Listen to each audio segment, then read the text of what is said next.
परमात्म सुख नहीं मिलता तो मन इन्हीं भोगों में जाता है। स्त्री शरीर, पुरुष शरीर, ये वस्तु वो वस्तु, इन्हीं में भागता है। अब हमारे को अवसर मिला कि हम इनको घसीट करके मन और इंद्रियों को प्रभु में लगाए। बड़ा कठिन।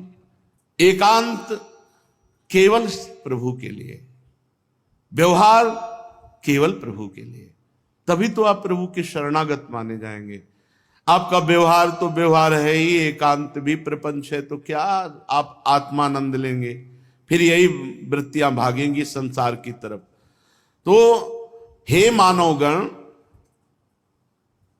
उज्जवल मदन गोपाल की मुस्कुराहट नहीं देखी तो क्या देखा?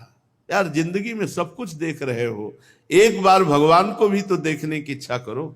जिसने इस जगत को बनाया वो कैसा है? जो हमारा अंशी है, हम जिनके अंश है, वो कैसा है? एक बार तो मन में लालसा जागृत करो। और उसके लिए भजन, जब तक भजन नहीं तब तक लालसा नहीं जागृत होगी।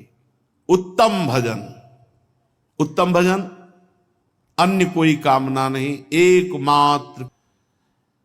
अति शीघ्र सफल हो जाओगे यदि वृंदावन आ गए हो, सत्संग मिला है और एक लालसा जागृत कर लो, कब मैं प्रभु को देखूं, और फिर इस लालसा से भजन करो तो बहुत जल्दी, श्रीपाद कह रहे, बहुत जल्दी तुम्हें भगवत साक्षात्कार हो जाए। भगवान जानते हैं हृदय की तड़पन को।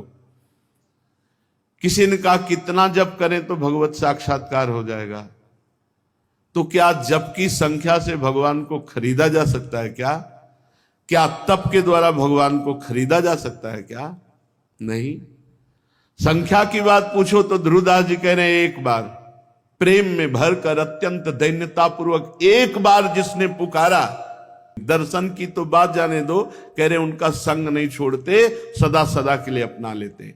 अब हम बार बार जप रहे हैं इसी बात के लिए कि वो एक बार वाली स्थिति आ जाए, अति दैन्य होकर, अति प्रेम में भरकर राधा राधा, वो स्थिति आ जाए। इसीलिए निरंतर जप कर रहे हैं, इसीलिए निरंतर अभ्यास कर रहे हैं। अरे जीवो, एक बार मदन गोपाल की हंसी देख लो, फिर कुछ और देखने की इच्छा ही नहीं। अये मदन मोहनत दसित वक्त चंदत छटा।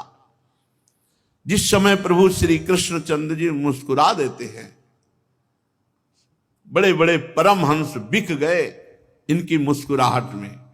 कृष्णात् परम किमपि तत्व हम न जाने।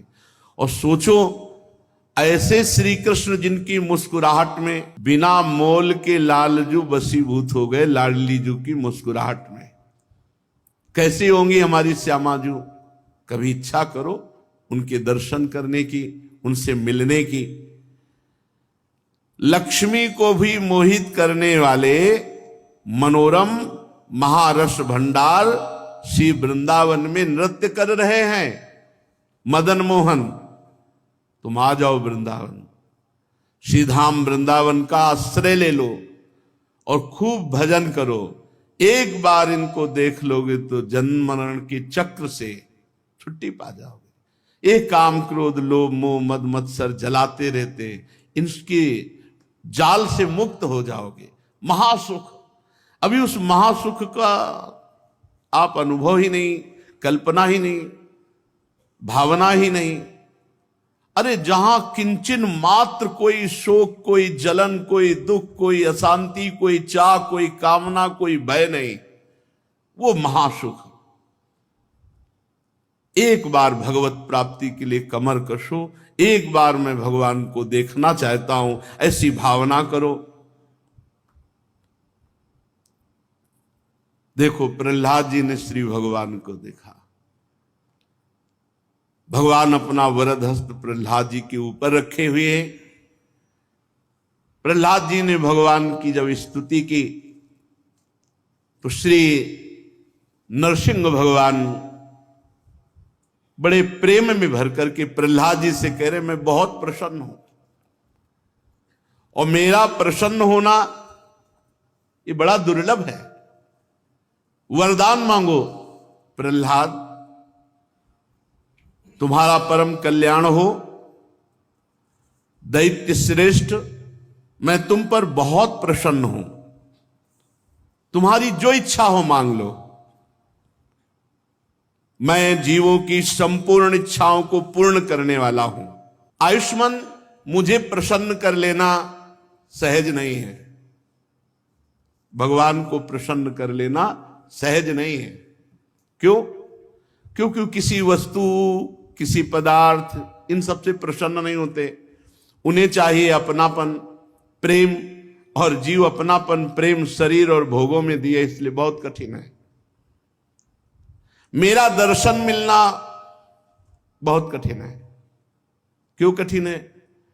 क्योंकि भोगों में ही इतना सुख लग रहा है कि भगवान से मिलने की किसी की इच्छा ही नहीं, ईमानदारी से इच्छा नहीं। इच्छा ही भगवत प्राप्ति कराती है। प्रबल इच्छा उसी समय भगवान का साक्षात्कार।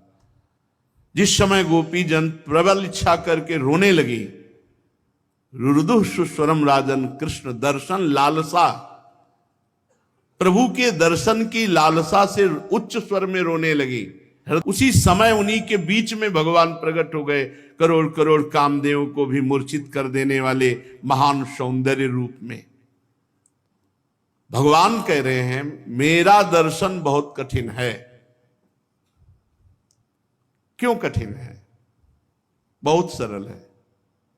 कठिन इसलिए है कि जननी जनक बंधु सुत दारा, तनु धन धाम सुहृद परिवारा, इन सबकी ममता ताग बटोरी, और मम पद मन ही बांध बर डोरी। ये बहुत कठिन है, इसीलिए भगवत दर्शन कठिन है। मां